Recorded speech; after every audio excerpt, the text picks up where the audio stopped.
সবাই কোনো না কোনো ক্যারেক্টারের সাথে নিজেদেরকে খুঁজে পাবে যে আচ্ছা ওইটা হয়তো আমি, বাচ্চা ওইটা হয়তো আমি, বাচ্চা নীলার এই যে জায়গাটা আমার সাথে মিলে, বাচ্চা ঠিক আছে তৌসিফ ভাই এটা কেন করছে আমি বুঝতে পারছি। যে লাস্ট মনে হয় দারুচিনির দ্বীপে আমরা যে ফিলটা পেয়েছি ওই ফিলটা নতুন করে হয়তো এখানে আমরা দেখতে পারবো। কেন আসলে দর্শক ফার্স্ট হাফটা দেখবে?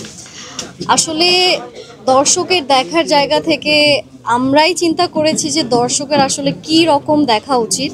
তো আমি যেটা বললাম, প্রত্যেকটা ভিজুয়াল, প্রত্যেকটা স্ক্রিন, সব কিছু চোখে যেরকম দেখতে সুন্দর লাগবে, যতটুকু আমরা ফিল করেছি ঠিক সেইভাবে আসলে বন্ধুত্ব বা বন্ধুদের যে একটা গ্রুপ নিয়ে অনেক, আমার মনে হয় যে লাস্ট মনে হয় দারুচিনির দ্বীপে আমরা যে ফিলটা পেয়েছি ওই ফিলটা নতুন করে হয়তো এখানে আমরা দেখতে পারবো। কারণ এরকম একটা গল্প যেখানে প্রত্যেকটা ক্যারেক্টার নিজেদের জায়গা থেকে অনেকটুকুই সময় পেয়েছে বা নিজেরা কিরকম অ্যাক্টিং করে সেগুলো দেখাতে পেরেছে।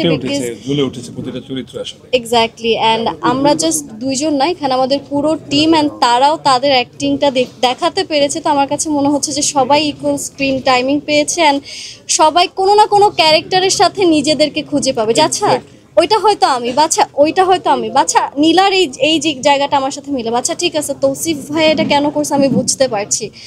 আর সিনারিও বা ভিজুয়াল ওইটা তো বললাম যে আমরা খুব সুন্দর সুন্দর জায়গাতে চেষ্টা করেছি যে বাংলাদেশ যে কত সুন্দর সেইগুলো যাতে আমরা স্ক্রিনেও বুঝাতে পারি। আর আমার মনে হয় আমরা যথেষ্ট পরিমাণ ভালো ভালো লোকেশনেও আমাদের স্ক্রিনে নিয়ে আসতে পেরেছি। তো আমার কাছে মনে হয় সব মিলিয়ে মানুষ কানেক্ট করতে পারবে, দেখতে ভালো লাগবে অ্যান্ড গল্পটা ফিল করতে পারবে ভিতর থেকে। শুয়ে গেছেন, সেই সঙ্গে আপনাদের অনুরাগী যারা আছেন তাদের উদ্দেশ্যে আপনাদের সতর্কবার্তাটা কি থাকবে?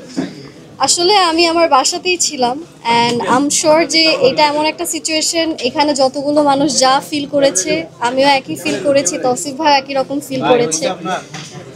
অনেক ভয় পেয়েছি অ্যান্ড একটা সময় তো এটা আস্তে আস্তে থেকে অনেক বেশি হচ্ছিল, তো তখন মনে হচ্ছিল মেবি সব কিছু শেষ, কিন্তু আলহামদুলিল্লাহ সব কিছু শেষ না হয়ে যে আজকে আপনাদের সামনে বসে আছি, এটার জন্য আমি আল্লাহর কাছে লাখ লাখ শুকরিয়া। অ্যান্ড আসলে এইরকম ইনসিডেন্ট হতেই পারে, বাট নিজেদেরকে সবসময় প্রস্তুত থাকা, নিজেদেরকে প্রস্তুত রাখা মেন্টালি আমার কাছে মনে হয় সব থেকে বেশি ইম্পর্টেন্ট।